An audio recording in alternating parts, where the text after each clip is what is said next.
If you love movies and movie discussions, you've come to the right place. Who am I, you ask? I am the Wiz, and I'm here today to review the 2022 Japanese animated film Suzume, directed by Makoto Shinkai. As the skies turn red and the planet trembles, Japan stands on the brink of disaster. However, a determined teenager named Suzume sets out on a mission to save her country. Able to see supernatural forces that others cannot, it's up to her to close the mysterious doors that are spreading chaos across the land. A perilous journey awaits as the fate of Japan rests on her shoulders. The first thing that you have to know about Suzume is that it's a Makoto Shinkai film. And if you know who Makoto Shinkai is, you know one thing, and it's that his films are gorgeous. And oh my god, is this the same thing here? I gotta be honest, this might be his best looking film. The way that he does the sky, landscapes, animation of the characters themselves, the facial expressions. The film is just a stunner to watch when it comes to animation. Now, I believe this is both a mix of hand-drawn animation and computer animation, but it's blended so damn well that it's just gorgeous to watch. The other films I've seen of his were The Garden of Words, Your Name, and 5 centimeters per second. All three of them were just fantastic to look at. So this is not something that is a shock to me. But even when I watched this, from like scene one, I was like, oh my god, how gorgeous is this? Watch a trailer for this movie and you will see exactly what I'm talking about. You don't even have to take my word for it. You can just, at the end of this review, go look up the trailer for this movie and you will see exactly what I'm talking about. On to the story. The first half of the film is fun, entertaining, and light. The first half is basically an action-adventure movie with Suzume and Suta going all across Japan trying to find this cat that is also like a magical keystone to these doors. And it's just like a really fun and light and humorous kind of road trip movie where they do all this stuff. It's just really fun to watch.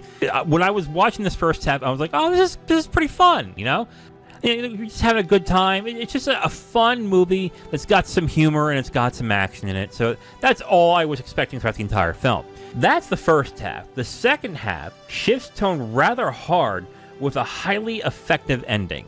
The second half of the film is very emotional, and it goes on to a whole other shift. It's much more serious in that end. The shift is kind of off at first. I kind of felt like, ooh, I don't know if this is going to work. But as the film reaches its conclusion, it actually works incredibly well. And it has this emotional gut punch at the end that really had me emotional at the end of the film. It was actually incredibly effective. And as a story overall, it's an emotional journey that hits incredibly well. I mean, the film goes from all sorts of directions with all sorts of emotions behind it. It starts as a light, fluffy, kind of fun movie, and it ends with this emotional wallop that if you really get invested in the character and the story, what's going on, it's going to hit you hard. And I've got to say, this is honestly Shinkai's best film so far. And I am a fan. I love 5 centimeters per second. I thought that was an incredibly heartbreaking film that I thought was incredibly touching.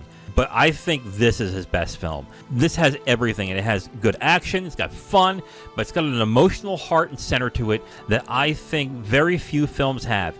It is just a fantastic movie. And if you are into these type of films, you really should give this a shot.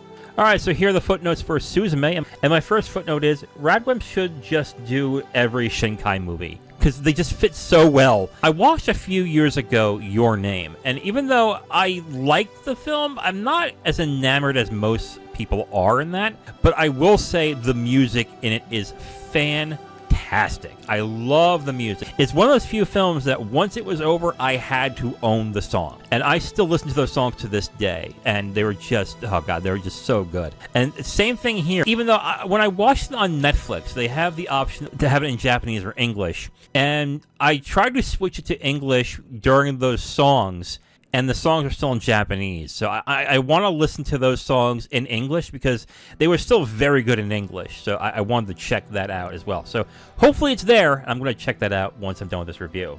So overall, if you have not guessed already, I highly recommend Suzume by Makoto Shinkai.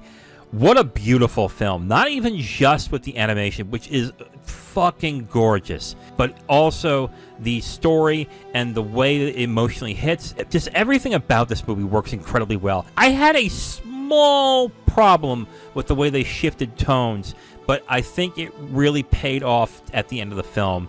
It's both emotionally resonant and it's fun. And it's just one of those films I would wish more people would give a chance, but because it's animation, people have that stigma that it's just for kids and whatever, so they're not going to give it a shot, unfortunately. But man, Suzume is probably one of my favorite movies I've watched this year. So overall, I highly recommend Suzume. It is streaming on Netflix, so check that out if you want to see it. Now, if you want my full review on this movie, you can go to my website at IamTheWiz.com. You'll have my full written review right on the site, along with a link to the video that has this review that you've just listened to. Thank you for listening to this review. If you want to know what we're reviewing in the next couple of days, you can look on the screen right now to see what's coming up next. If you like what you heard, go ahead and leave a like on this video. If you want to discuss your opinion on the film or the review itself, please leave a comment. And if you want to hear more, subscribe to the channel. Thank you again for listening. I will talk to you next time.